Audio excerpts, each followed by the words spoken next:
Assalamualaikum Bapak Ibu, teman-teman, berjumpa kembali bersama saya Jeki Dalapis.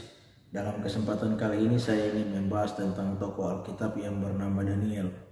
Siapakah Daniel? Daniel adalah seorang buangan yang dari Yehuda.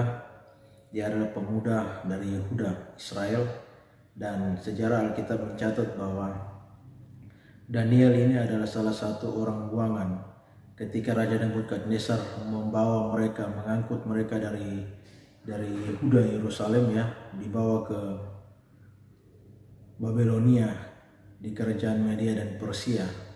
Di sana mereka ditahan sebagai orang buangan. Nah, Daniel adalah pemuda Yehuda dan Daniel mempunyai keyakinan yang kuat di dalam Tuhan. Kenapa?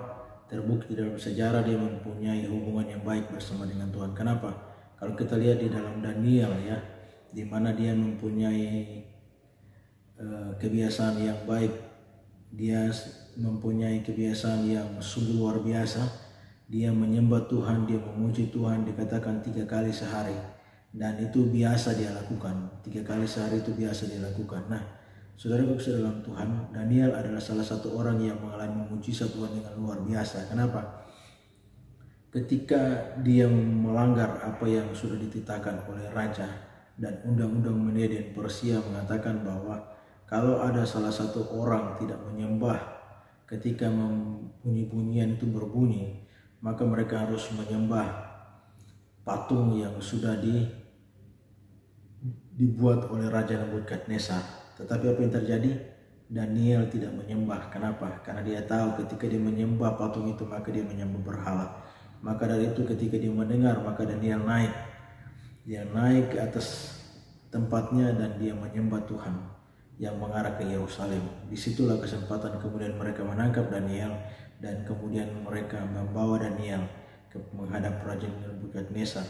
Dan Raja Nebukadnezar sebetulnya berusaha untuk melepaskan Daniel. Tetapi apa daya saudara-saudara dalam Tuhan, bahwa dia harus melakukan apa yang sudah dia keluarkan, undang-undang yang sudah dia keluarkan, bahwa setiap orang yang melanggar maka dia harus dilemparkan di gua singa. Apa yang terjadi ketika Daniel ditangkap? Dia dilemparkan dalam gua singa. Mujizat Tuhan terjadi. Singa-singa itu tidak menerkam dia, singa-singa itu tidak memakan dia. Kenapa?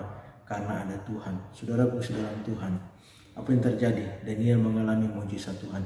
Ketika Raja Nebukadnezar memanggil Daniel, maka Daniel menjawab, "Ya Raja, kekalah Tuanku." Apa yang terjadi? Raja sangat gembira dan raja menyuruh orang untuk mengangkat dia. Dan orang-orang yang menangkap Daniel, yang menjebloskan Daniel, kemudian dilemparkan di dalam gua singa. Bahkan sejarah Alkitab mengatakan bahwa sebelum orang-orang itu jatuh, singa-singa itu sudah menerkam mereka sampai ke tulang-tulang mereka semua remuk. Jadi saudara-saudara dalam Tuhan, sebetulnya hidup kita ini adalah hidup yang penuh dengan mujizat. Kalau kita tahu, kalau kita bisa belajar mengikuti apa yang sudah ada dalam firman Tuhan, mari kita lakukan apa yang sudah dilakukan oleh Daniel. 3 kali dia menyembah kepada Tuhan. Bahkan dikatakan itu hal yang biasa dia lakukan. 3 kali saudara-saudara dalam Tuhan dia menyembah. Sudah berapa banyak kita menyembah Tuhan? 1 kali, 2 kali, 3 kali. Kalau lebih dari 3 kali puji Tuhan. Kalau cuma 1 kali kita merasa kurang. Kenapa? Daniel 3 kali, bahkan seperti biasa dia lakukan. Nah, saudaraku dalam Tuhan, mari kehidupan kita sebagai anak-anak Tuhan, kalau kita mau melihat mujizat Tuhan, kalau kita mau melihat pertolongan Tuhan dalam setiap hidup kita di hari-hari ini, mari kita lebih banyak menyembah kepada Tuhan. Seperti Daniel, pemuda dari Yehuda. Dia boleh menjadi berkat, dia boleh menjadi teladan di tengah-tengah orang yang tidak mengenal Allah. Sehingga Raja Nebukadnezar, Raja Persia dan Media mengakui bahwa Allahnya Daniel Allah yang besar. Tidak ada Allah yang sama seperti Allah Daniel. Bahkan dalam Alkitab juga mencatat tentang Sadrak, Mesak dan Abednego. Teman-teman daripada Daniel juga berada di pembuangan. Mereka diangkat menjadi salah satu orang yang penting di kerajaan Babelonia, Media dan Persia pada waktu itu. Kenapa? Sadrak, Mesak dan Abednego mereka tidak menajiskan dirinya dengan makanan raja. Kenapa? Karena mereka tahu makanan raja itu sudah dipersembahkan kepada berhala. Maka dari itu Sadrak, Mesak, dan Abednego, ketika mereka melanggar juga peraturan yang ada, mereka diikat dan mereka dilemparkan ke dalam api yang menyala-nyala. Apa yang terjadi? Tuhan juga melakukan mujizat. Kalau Daniel Tuhan selamatkan, Sadrak, Mesak, dan Abednego juga Tuhan selamatkan. Kenapa? Allah yang mereka sembah sama.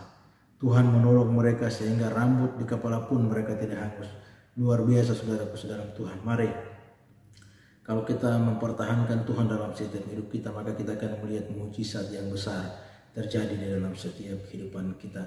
Sebagaimana Sadrak, Mesak, dan Abednego, sebagaimana Daniel diangkat menjadi salah satu pejabat tinggi di kerajaan Babilonia pada waktu itu. Itu adalah hal yang luar biasa. Orang asing, orang buangan, tetapi mempunyai kedudukan yang tinggi di kerajaan Babilonia pada waktu itu. Dimanapun kita berada, dimanapun Tuhan tempatkan kita, kita harus bisa menjadi berkat. Dan kita harus bisa mempertahankan iman kita, bahkan kita harus bisa menjadi teladan dalam setiap kehidupan kita. Supaya apa? Lewat hidup kita nama Tuhan dipuji dan nama Tuhan selalu dipermuliakan. Puji Tuhan, Tuhan Yesus memberkati. Sampai berjumpa di video-video yang berikut ini. Salam.